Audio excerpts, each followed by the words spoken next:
Hi, I'm Jan Mazotti, and I'm here at the 2013 Biennial of the Americas.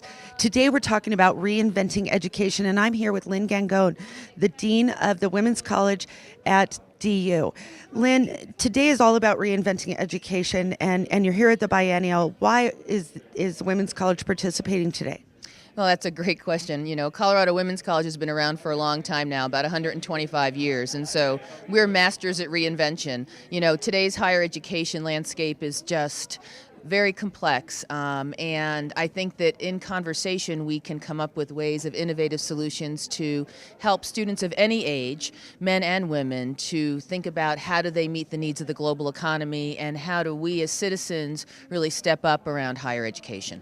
Well, and we heard a lot yesterday in the reinventing business seminars and symposia that women are going to play a huge role in changing the way things happen in the hemisphere.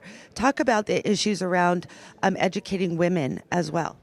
Well, you know, at Colorado Women's College, we've just finished a national study that looks at where women sit in positional leadership roles across 14 sectors, and that study will be released in September of 2013. And so what's happening is we're seeing a lot of women go into education, but what we're not seeing necessarily is that educational opportunity then pushed up through into positional leadership roles. So on average, women are about 20% of the positional leaders across any sector. And so to the extent that we need to educate women and to also get them to the table so that the decisions we're making and the people who are making those decisions have a complex set of viewpoints so that we get the best decisions. I mean, lots of studies show, believe it or not, that, you know, when women are at the table, the return on the investment is greater, companies perform better, schools function better. I mean, it's a whole way in which I think we need to just start looking at who are the leaders and how do we educate women to move into those leadership roles. Well, and Lynn, the Biennial has really brought together such a diverse group of people.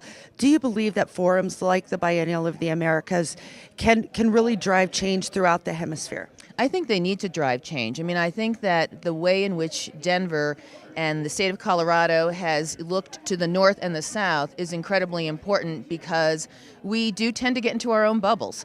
And I think to the extent that, you know, certainly at my college, my students come from all over the world as well as Colorado, and we need to learn how to work together, collaborate together, because just our viewpoint isn't enough anymore. Well, it's going to be an exciting day here at the Reinventing Education Clinicas. I'm Jan Mazotti at the Biennial of the Americas 2013.